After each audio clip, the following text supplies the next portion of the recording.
वनस्पतियाँ हमारे लाभ के लिए भगवान ने बनाई हैं। वनस्पति मतलब पेड़ पौधे। वनस्पति परमात्मा हमारे काम के लिए, हमारे ही उपयोग के लिए ईश्वर ने बनाकर भेजा है।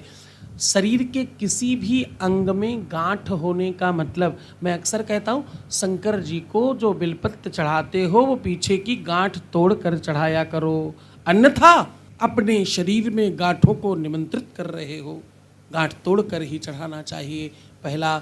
दूसरा, जब भी किसी के शरीर में ज़्यादा गांठ होने लगे तो उसको देखना चाहिए उसके घर में अधिकतर बहुत कूड़ा करकट, बिना मतलब की चीज़ें यहाँ वहाँ घुसी रखी होंगी। मैं आपको स्पष्टता से कह सकता हूँ, आप अपने घर की सारी फोटो में मंगवा कर अगर स्वयं भी देखेंगे तो आपको शर्म आएगी। जहाँ तहाँ यहाँ वहाँ कुछ कुछ ठूस कर रखना, बिना मतलब अनावश्यक चीज़ों को घर में खूब भर कर रखना, ये बहुत अच्छा संयोग नहीं है। इससे राहु, मंगल, बृहस्पति, ये तीनों के तीनों ग्रह खराब हो जाते हैं और आपके कंठ में, आपकी नाभि में, आपके यूट्रस में बहुत सारे ऐसे अंग हैं जहाँ पर गांठ होने की संभावना बढ़ जाती है। और दूसरा, विवाह के सी की डंडी तोड़कर खाना शुरू कर दें।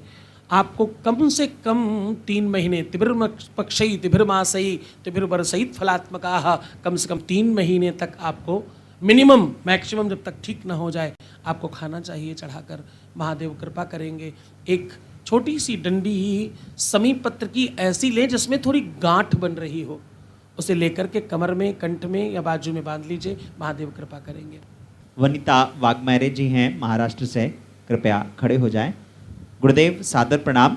गुरुदेव 2022 जून में वृद्धाश्रम की स्थापना की थी, जिसमें मैं और मेरा छोटा भाई मिलकर के हम कार्य, ये बड़ा पवित्र भाव विचार कर रहे थे।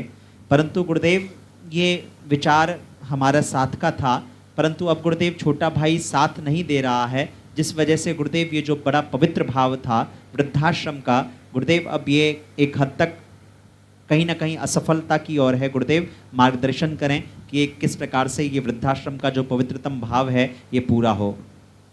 सबसे पहले तुम खुद को धन्यवाद करो। कल तुम्हारे ऊपर महादेव की कृपा हुई, इन्होंने अपनी बैसाखी उठाकर फेंक दी, अभी बिना बैसाखी के चलना चाह रही है।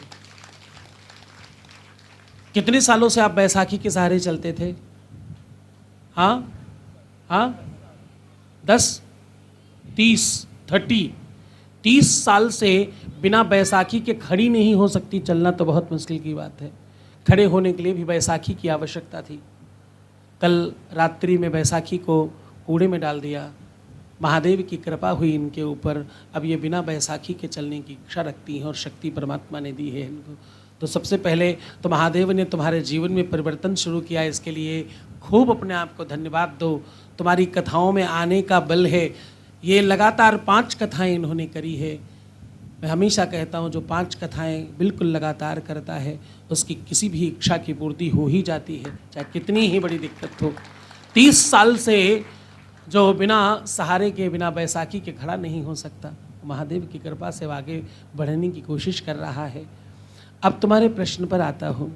सकारात्मक और नकारात्मकता में बिल्कुल एक सुई की नोक के बराबर फर्क है। एक तरफ तुम चिंतन करो कि तुम्हारा भाई तुम्हारा सहयोग नहीं कर रहा है, तुम कैसे कर पाओगी, ये काम होगा कैसे, तुम करोगी कैसे, तुम्हारे पास हैंड्स नहीं है, तुम्हारे पास सहयोग नहीं है, तुम्हारे पास भागने दौड़ने के साधन नहीं है, तुम्हारे पास वो फंड्स नहीं है, चलाने के लिए ताकत नहीं है, चलेगा कैसे। दूसरा भाव इसका ये है कि महादेव चाहता है कि तुम 100%, 100% ये काम कर सको। महादेव चाहता है अब तुम्हें बैसाखी की जरूरत नहीं है, न ये वाली बैसाखी न वो वाली बैसाखी। महादेव तुम्हारी दोनों की दोनों बैसाखियों को तोड़कर फेंक कर तुम्हें श्रेष्ठ बनाना चाह रहा है, तुम्हें शेर बना रहा है। तुम अकेले चलो, एकला चल। वो बंगाल में बोलते ना, बंगाल का कोई है क्या, बंगाल में बोलते क्या बोलते, एकला चल बे। तो भैया अकेले चलो। आप आज अकेले चलोगे, कल कारवां होगा तुम्हारे पीछे।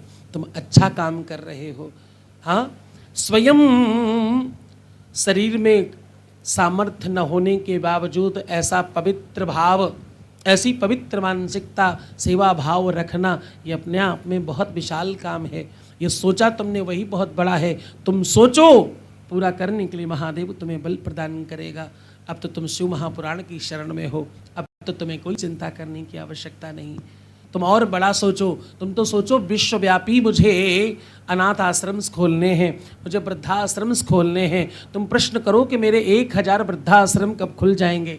हाँ, तुम बड़ा सोचो और जितना बड़ा हो सके, विशाल हो सके, उसकी तरफ चिंतन करो। ये तो चलेगा ही और बहुत सारी चीज़ें तुम्हारी चलेंगी, एकदम चिंता न करना।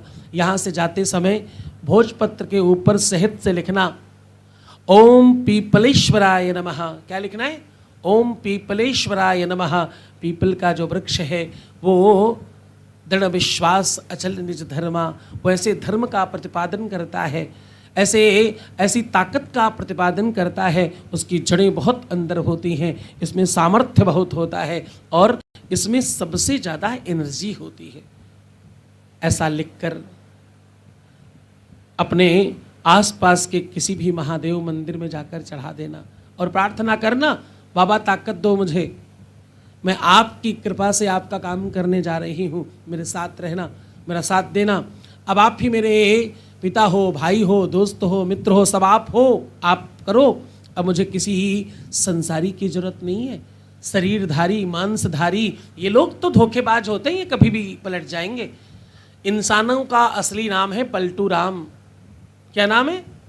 कभी भी पलट जाते हैं।